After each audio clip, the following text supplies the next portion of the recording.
A narcissist is not disturbed by your anger because anger still keeps you emotionally engaged.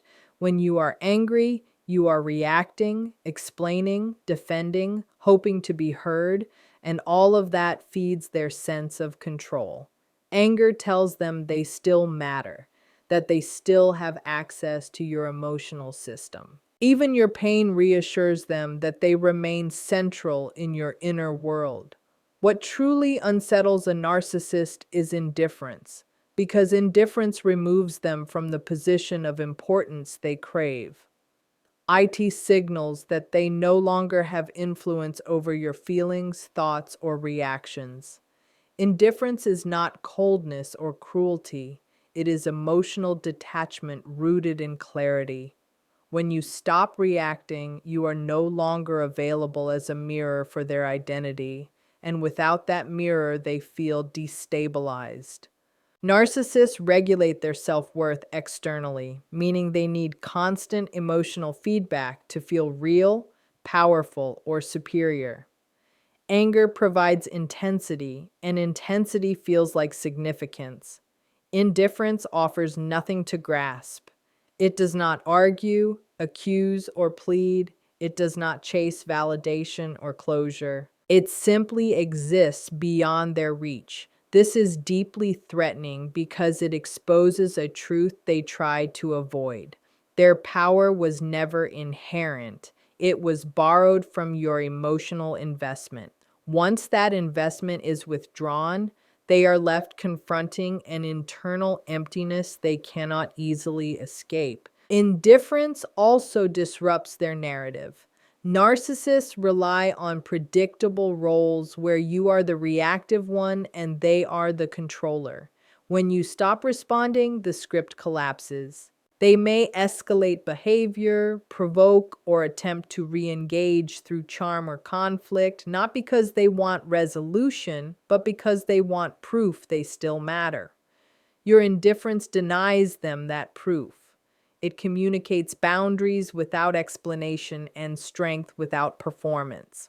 This is why indifference feels like loss to them, not the loss of you as a person, but the loss of access to your emotional energy. It is the moment they realize they can no longer pull you into chaos, confusion, or self-doubt. Your calm becomes evidence that their influence has ended, and that realization strikes deeper than any argument ever could. Winning is often misunderstood as retaliation, as proving a point, or as watching the other person finally feel the pain they caused. But that idea still keeps you emotionally tethered to the narcissist.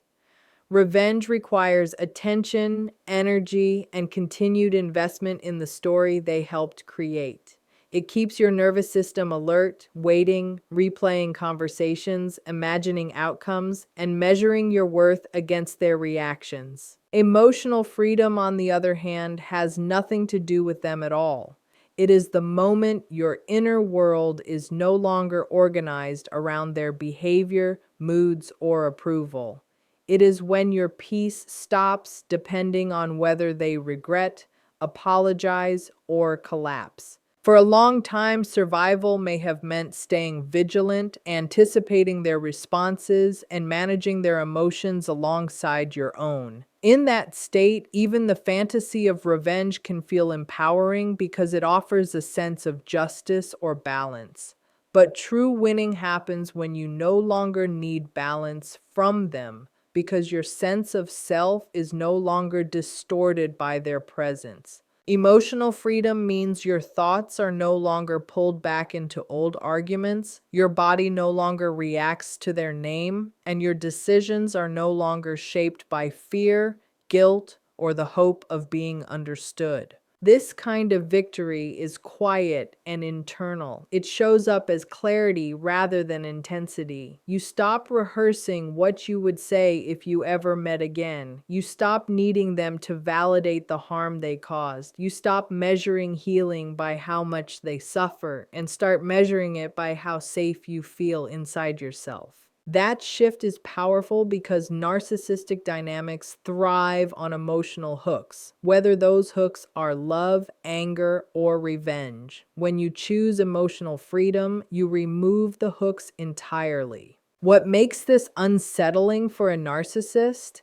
is that emotional freedom cannot be challenged or competed with. They cannot argue with your calm or manipulate your detachment. Revenge invites engagement, but freedom closes the door. It is the realization that your life, your joy, and your future no longer revolve around the wound they left behind, and that your energy now belongs to you, uninterrupted, self directed, and finally, your own. Silence becomes your loudest boundary because it communicates what words never could. In narcissistic dynamics, conversation is rarely about understanding. It is about control, distortion, and keeping you emotionally engaged. Every explanation you give becomes material they can twist. Every defense becomes an invitation to argue. Every attempt to be heard keeps the door open for manipulation. When you choose silence, you remove yourself from a game designed to exhaust you. That silence is not weakness, avoidance, or fear. It is discernment. It is the moment you realize that not every truth needs to be spoken to someone committed to misunderstanding it. Silence disrupts the narcissist's sense of power because it denies them access. They expect reactions, emotional responses, and verbal engagement. Silence gives them none of that. It draws a clear line without debate or justification. A spoken boundary can be challenged, negotiated, or mocked. Silence cannot be negotiated with. It simply exists. It tells them you no longer need their agreement, validation, or acknowledgement to move forward. That absence of engagement forces them to confront the limits of their influence. For the person who has been conditioned to over-explain, silence can feel uncomfortable at first. You may feel guilt, anxiety, or the urge to clarify yourself one last time. But over time, silence becomes protective. It calms the nervous system. It creates space where self-trust can grow. You begin to recognize that your worth does not depend on being understood by someone who benefits from misunderstanding you. Silence allows you to step out of reaction mode and into self-regulation. What makes silence so powerful is that it shifts the focus inward. Instead of managing their emotions, you start attending to your own. Instead of rehearsing conversations, you reclaim mental space. The narcissist may interpret your silence as cruelty or arrogance, but in truth, it is self-respect in its quietest form. It is the boundary that does not announce itself yet holds firm. In choosing silence, you are no longer asking for peace. You are practicing it, allowing your presence, your calm, and your absence from the chaos to speak with a clarity that no argument ever could. Your healing disrupts their illusion of control because that illusion was built on your pain, confusion, and self-doubt. A narcissist maintains power by keeping you emotionally dysregulated, always questioning yourself, always seeking clarity, always hoping that if you say the right thing or love harder, things will finally change. As long as you are stuck in that cycle, they feel in control because your emotional state still responds to their behavior. Healing breaks that pattern quietly but completely. When you begin to heal, you stop internalizing their words as truth and start recognizing patterns for what they are. That awareness alone weakens their grip. Healing shifts your internal authority back to you. Instead of relying on them to define reality, you begin trusting your own perceptions. Gaslighting loses its effectiveness when you no longer doubt your memory or instincts.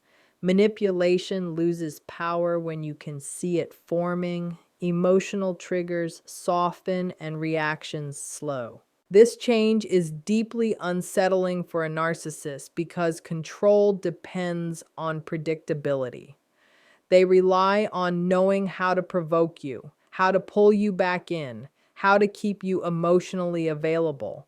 Healing makes you less predictable, more grounded, and less responsive to their tactics. As you heal, your boundaries become clearer without needing constant reinforcement. You stop explaining why something hurts. You stop negotiating basic respect. You stop seeking validation from the very source that undermined you. This independence exposes a truth the narcissist tries to avoid. Their control was never absolute, it was conditional. It existed only as long as you were disconnected from yourself. Healing reconnects you to your values, your body, and your sense of self, removing the leverage they once held. What intensifies their discomfort is that healing happens internally, beyond their reach. They cannot interrupt it, rush it, or reverse it. They may sense the shift before they understand it. Conversations feel different. Your energy feels different. Their usual strategies no longer land the same way. This creates a quiet panic because their illusion of control depended on your emotional dependence. Healing replaces that dependence with self-trust, and in doing so, it dismantles the structure they relied on to feel powerful without ever needing to confront them directly. They feel lost not because they loved you, but because they no longer own access to you, and that distinction matters more than it first appears. Love involves seeing another person as separate, whole, and autonomous, while narcissistic attachment is rooted in possession, utility, and control. You were not valued for who you were, but for what you provided emotionally, psychologically, or socially. Your attention, empathy, forgiveness, and availability became resources they relied on to regulate themselves. When those resources disappear, the narcissist experiences something that looks like grief, but it is closer to withdrawal. What they are reacting to is not the absence of you as a person, but the absence of access to what you gave. Access meant the ability to interrupt your peace, to provoke a reaction, to influence your self-image, to remain central in your thoughts. When that access is gone, they feel disoriented. Their sense of importance weakens because it was reinforced by your engagement. Even conflict served as proof that they mattered. Silence, distance, and emotional detachment remove that proof. This is why they may suddenly appear remorseful, nostalgic, or desperate once you pull away. These behaviors are attempts to restore access, not to repair harm. If love were the motivation, accountability and consistent change would follow, not sudden urgency only after you disengage. This loss of access threatens their identity. Narcissists often define themselves through how much influence they have over others. When you step out of reach, you disrupt that self-image. They may feel rejected, replaced, or humiliated, not because they cherish the bond, but because they can no longer enter your emotional space at will. The loss exposes how dependent they were on you for validation, stability, or superiority. What once felt like control now feels like emptiness. For you, recognizing this truth can be freeing. It reframes their reaction as information rather than obligation. Their sense of loss does not mean you misjudged them or abandoned something real. It means you reclaimed ownership of your emotional world. When access ends, entitlement is revealed, and what remains is not love trying to survive, but control realizing it no longer has permission. Power shifts when you stop explaining yourself, because explanations were never neutral in a narcissistic dynamic. They were demanded, dissected, and weaponized. Every time you tried to clarify your intentions or justify your feelings, you were stepping into a courtroom where the verdict had already been decided. Explanations gave the illusion of fairness, but they mainly served to keep you engaged, doubting yourself, and trying harder to be understood by someone who benefited from misunderstanding you. The more you explained, the more authority they claimed over your reality. Explaining yourself places the other person in a position of judge. It subtly suggests that your feelings require approval or validation to be legitimate. Narcissists thrive in that space because it reinforces hierarchy. They ask questions not to learn, but to poke holes. They demand clarity not to resolve issues, but to exhaust you. When you stop explaining, you step out of that hierarchy. You stop asking permission to feel, decide, or move on.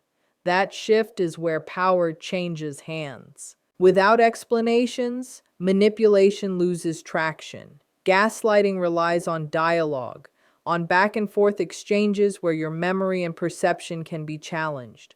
When you stop explaining, there is less material to distort. Your decisions become statements rather than debates. You no longer offer your inner world for analysis or attack. This can feel uncomfortable at first, especially if you were conditioned to believe that being good meant being endlessly transparent. But over time, the absence of explanation becomes stabilizing. You begin to feel grounded in your own authority rather than dependent on external understanding. What unsettles a narcissist is not the boundary itself, but the confidence behind it.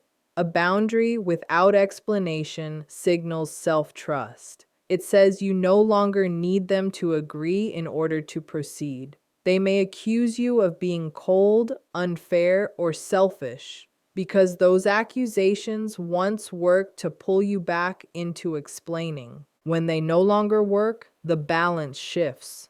Your energy stops flowing outward toward justification and starts returning inward, where clarity replaces confusion and certainty replaces the urge to convince. Their collapse is internal, unseen, and deeply unsettling because it does not look like public failure or dramatic downfall. It happens quietly, inside the places they avoid looking at.